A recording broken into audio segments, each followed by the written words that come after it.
A'udzu billahi minasyaitonir rajim. Bismillahirrahmanirrahim. Allahumma shalli ala sayidina Muhammad wa ala ali sayidina Muhammad. Hadis kedua iaitu kelebihan tilawah dan ketinggian kalamullah.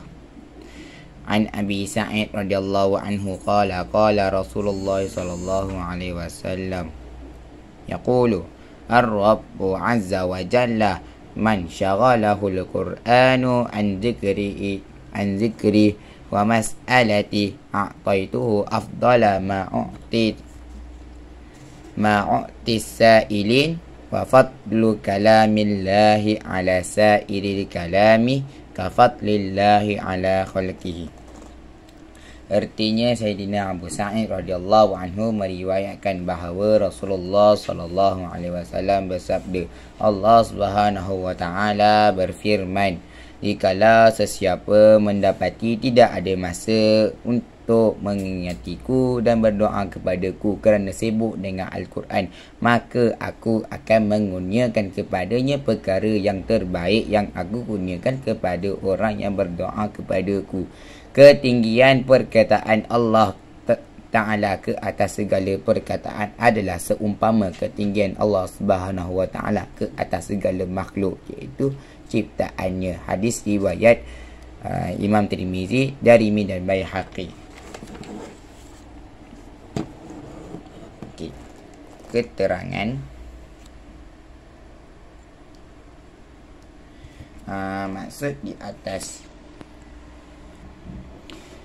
Keterangan maksud hadis di atas ialah seseorang yang sentiasa sibuk menghafal atau mempelajari atau memahami Al-Quran sehingga tidak ada masa untuk berdoa, maka Allah Subhanahu wa taala akan mengurniakan kepadanya sesuatu yang lebih baik daripada yang diberikan kepada orang lain yang berdoa kepadanya.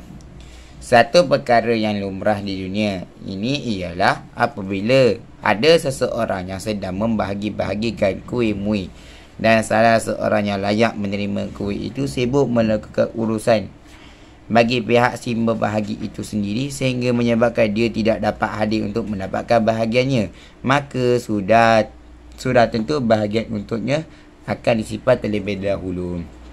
Huraian ini adalah ungkapan bagi hadis tadi. Ibarat seseorang tu sebagai penjual kuih-muih. Kita jual kuih-muih. Kemudian orang yang beli ni dia nak beli kuih, tapi dia dah order, cuma dia tak dapat nak ambil. Dia tak dapat nak ambil pada waktu yang telah ditetapkan. Contoh, kuih tu dah siap tapi dia tak datang, dia tak dapat ada waktu siap tu. So apa patut dibuat? Apa patut penjual ni buat? Penjual ni dia simpan. Maka penjual ni akan simpan kuih sehinggalah si pembeli tu akan datang untuk ambil kuih-muih dia. Untuk ambil bahagian kuih-muih dia tu lah yang dia nak tu.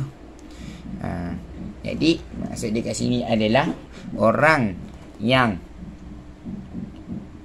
dia nak berdoa kepada Allah Ta'ala tapi dia tak ada masa. Tapi dia tak ada masa ni kerana apa? Sibuk dengan mempelajari ilmu Al-Quran.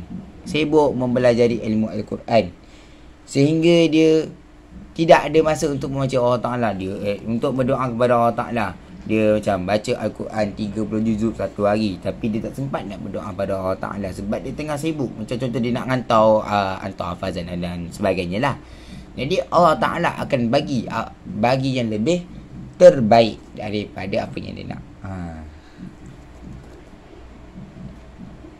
Berkenaan dengan keadaan yang sama seperti hadis di atas, dalam hadis yang lain dinyatakan bahawa Allah Subhanahu wa taala akan mengurniakan kepada orang yang sibuk dengan Al-Quran pahala yang lebih afdal daripada pahala yang diberikan kepada hamba-hambanya yang bersyukur. Maka darjat dekat sini adalah darjat orang yang belajar Al-Quran sampai tak ada masa nak berdoa kepada Allah Ta'ala. Allah Ta'ala akan bagi berganda-ganda dan lebih baik daripada apa yang diberikan kepada hamba-hambanya yang bersyukur. Wallahu a'lamu bissawab.